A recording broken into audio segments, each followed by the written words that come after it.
Hi, Tom Stavrowski again. Thanks for watching this video. This is about our products and the background and how we develop them and how you can use them. In part one, we're going to talk about the research that's guided us in our product development work. And in part two, we'll introduce you to the actual products and how to use them to take advantage of gut-brain therapy for migraine prevention. Now, I've been in the natural medicine business for 15 years. I helped start a company back in 1994 that made a real unique pre-digested fish product. And we marketed it to the alternative doctors for Crohn's, colitis, and irritable bowel. I'll explain why in a little bit. But one of the most interesting things that happened, and I was going to conventions all over the country, naturopaths and chiropractors and medical doctors that do alternative therapies and acupuncturists and you name it, I was seeing it and going to their conventions. And one of the things that I heard all the time was the doctors who would say to me, 80% of the people walking into my office are protein malnourished. Not because they're not eating adequate protein, most of them, some of the vegetarians weren't getting adequate protein, but more because they weren't digesting and absorbing well. And so I would ask the doctors, what do you do for that issue? Because that was something we thought our product could help address.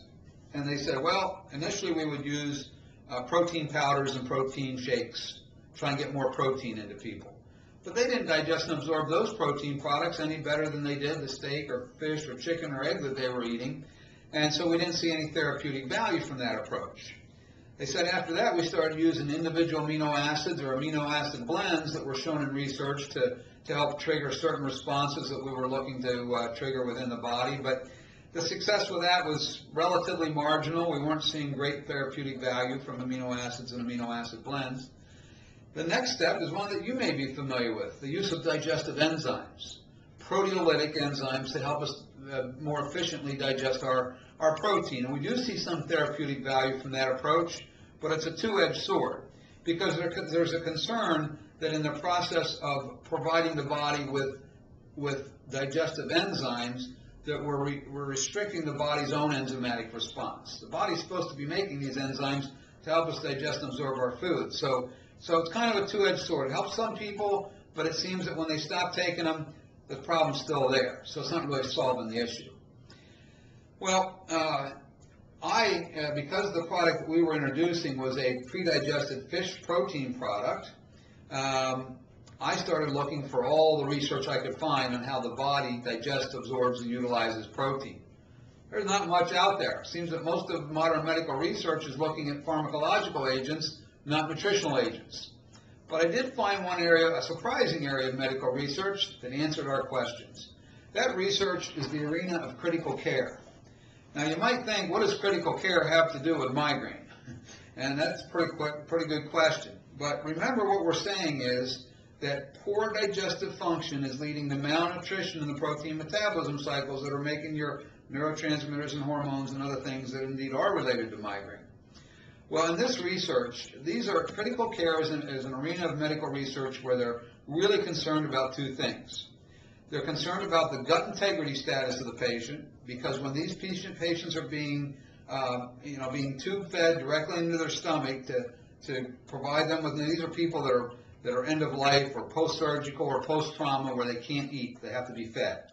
And they use tube feeding directly into the stomach.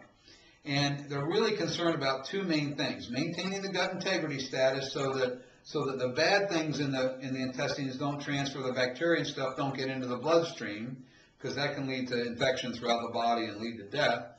And they're also trying to maintain the protein status of the patient to prevent wasting syndrome. Now, wasting syndrome, you may have seen this in chemotherapy or AIDS patients or end-of-life friends and family members. The body literally starts to steal its own muscle tissue to provide protein for more necessary function within the organism.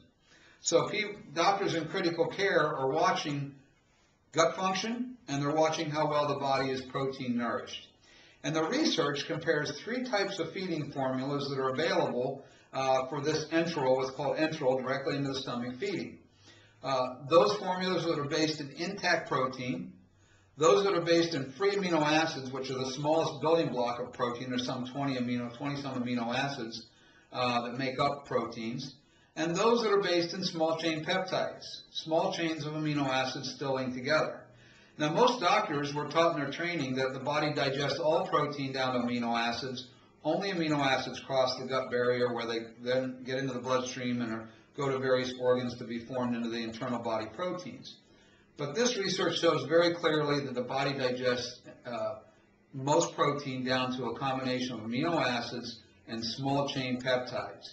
And more interestingly, it's the small chain peptides that provide direct nutritional support to the cells of the gut wall. So that if you want to solve inflammation, ulceration, leaky gut, malabsorption, irritable bowel type issue in the digestive system, small chain peptides are an excellent source of nutrients for those injured tissues. So that was what that told us, is that if we were going to improve the protein status of an individual migraine sufferer, if we were going to improve their gut status, our nutritional supplement for that had to be based in small chain peptides. Well, interestingly enough, the company that I helped start, the pre-digested fish protein product that we were marketing, was indeed based in small chain peptides.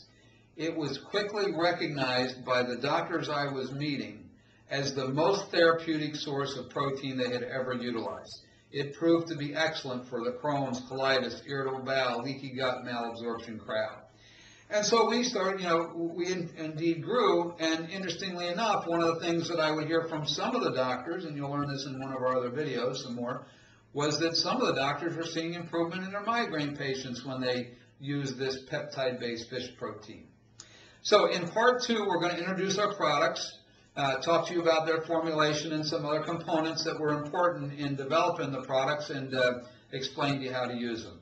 So thanks for listening. I can't tell you how fascinating this research was and how applicable it is to what we're trying to say about gut integrity and protein status, even in chronically ill people who suffer from things like migraine. So thanks for listening. Look at the second half and call us with any questions you have. Thanks so much.